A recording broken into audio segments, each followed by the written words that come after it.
Hoje vamos fazer um estudo sobre a Santa Ceia, a pedido da Dona Socorro Andrade. Dona Socorro, é um prazer servi-la e que Deus abençoe através dessa meditação.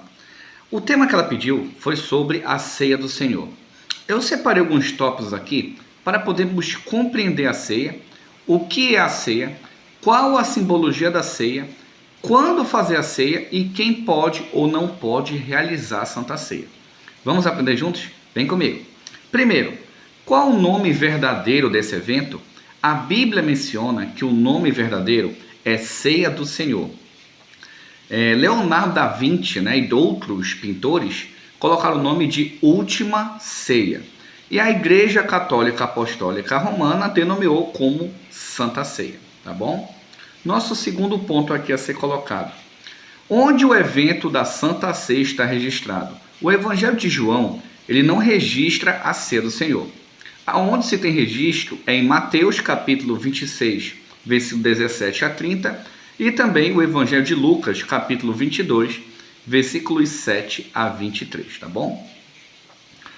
Qual a importância da Ceia do Senhor e quem colocou ou ensinou ainda mais sobre isso? Bom, essa importância está descrita em 1 Coríntios capítulo 11, versículo 17 a 34, que vamos ler futuramente. E também temos aqui o apóstolo Paulo dizendo a importância da ceia. Quais as simbologias mostradas da ceia do Senhor? 1 Coríntios capítulo 11, versículo 23 a 25 dizem assim: Pois recebi do Senhor o que também vos entreguei. O Senhor Jesus, na noite em que foi traído, tomou o pão e, depois de ter dado graças, o partiu e disse: Isso é meu corpo que é dado por vós.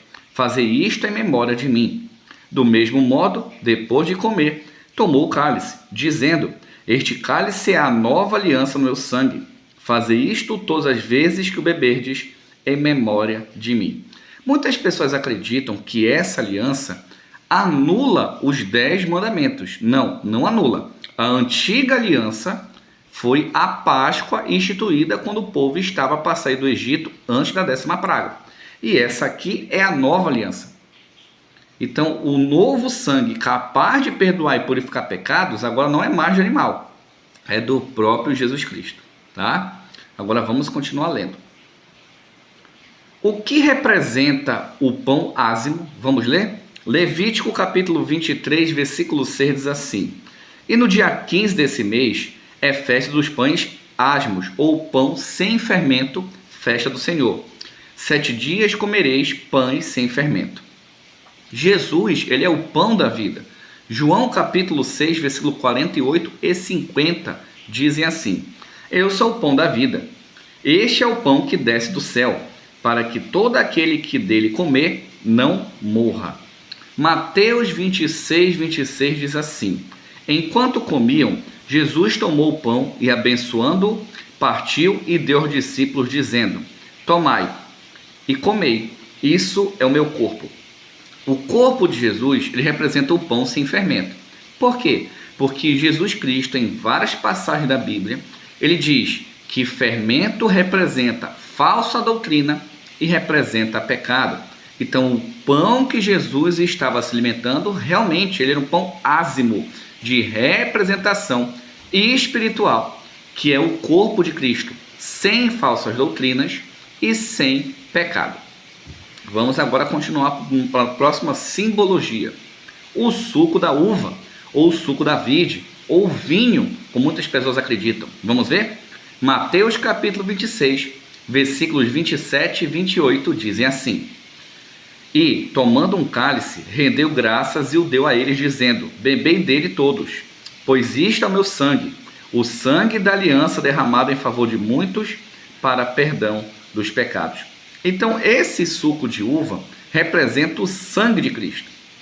E muitos podem pensar: Jesus tomou o suco ou o vinho alcoólico? Vamos lá. Nós sabemos que o pão, ele representa o pão ázimo sem fermento. E que fermento na Bíblia representa falsas doutrinas e pecado. Se o pão, que representa o corpo, não podia ter fermento, o vinho que representava o sangue também não poderia ter. Então Jesus, ele não tomou vinho alcoólico, ele tomou um vinho sem álcool, que hoje em dia você encontra por aí para vender, e devo admitir que é muito caro. Quando eu faço a ceia, tem um valor um pouquinho salgado. Vamos lá. Agora, o que acontece com a ceia do Senhor? Por que ele tem dois símbolos? O sangue derramado representa a Páscoa do Cordeiro e o pão ázimo representa as festas dos pães ázimos. Então, a ceia do Senhor é a junção de duas festas do Senhor dada ao povo judeu. Levítico 23, versículos 4 e 5 dizem assim: são essas as festas fixas do Senhor, assembleias santas que proclamareis no seu tempo determinado. No dia 14 do primeiro mês, ao entardecer, é a Páscoa do Senhor. E no dia 15 desse mês é a festa dos pães ázimos sem fermento do Senhor. 7 dias comereis pães sem fermento. Então no dia 14 é a Páscoa e no outro dia já é o quê? O dia da festa dos pães ázimos. Então a Santa Ceia do Senhor, ele representa a junção da Páscoa com a festa dos pães ázimos. O que a ceia do Senhor representa?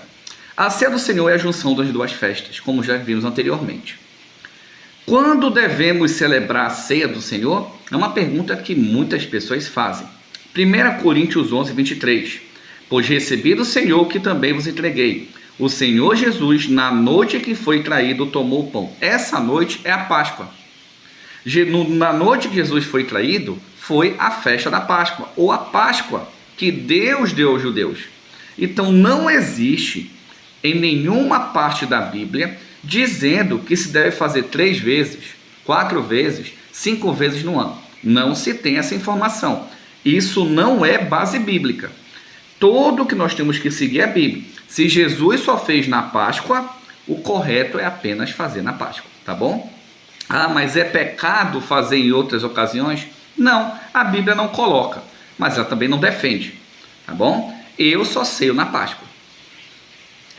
Quem pode participar da ceia do Senhor e qual é o objetivo dela? 1 Coríntios 11, 26.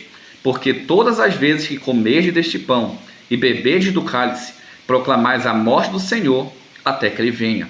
Quem pode participar da ceia? Aqueles que acreditam e creem em Jesus Cristo, para que eles possam estar na mesa com Cristo, lembrando do seu sacrifício, que isso é importante, e também percebendo que Jesus virá. Então, quando você faz a Santa Ceia, você está dizendo que creu no sacrifício de Jesus e está esperando a sua volta.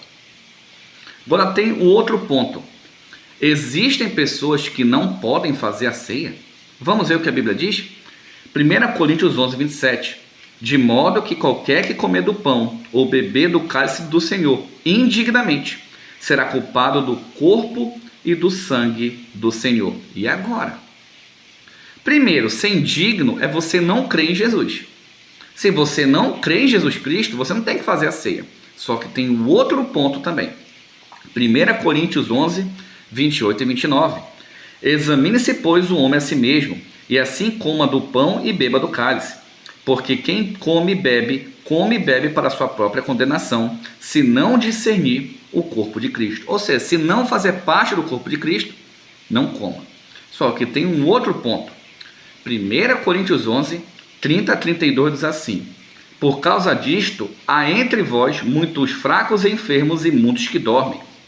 Mas, se nós nos julgássemos a nós mesmos, não seremos julgados. Quando, porém, somos julgados pelo Senhor, somos corrigidos, para não sermos condenados pelo mundo. Um outro ponto. Por que na igreja tem pessoas fracas, pessoas doentes e pessoas que ainda não acordaram para Cristo? Porque aqui está dizendo que elas não aceitam a correção. Então existem 2 pessoas que não podem tomar a Santa Ceia. A primeira é que não crê, e a outra é aquela que se acha salva, é aquela que só ela está correta, ninguém pode questionar, ninguém pode falar nada e não aceita a correção. Que tal hoje? Compreendemos melhor esse ponto e compreender que precisamos sim participar da ceia do Senhor, mas tendo o temor e o respeito digno. Que Deus te abençoe. Um ósculo santo a todos.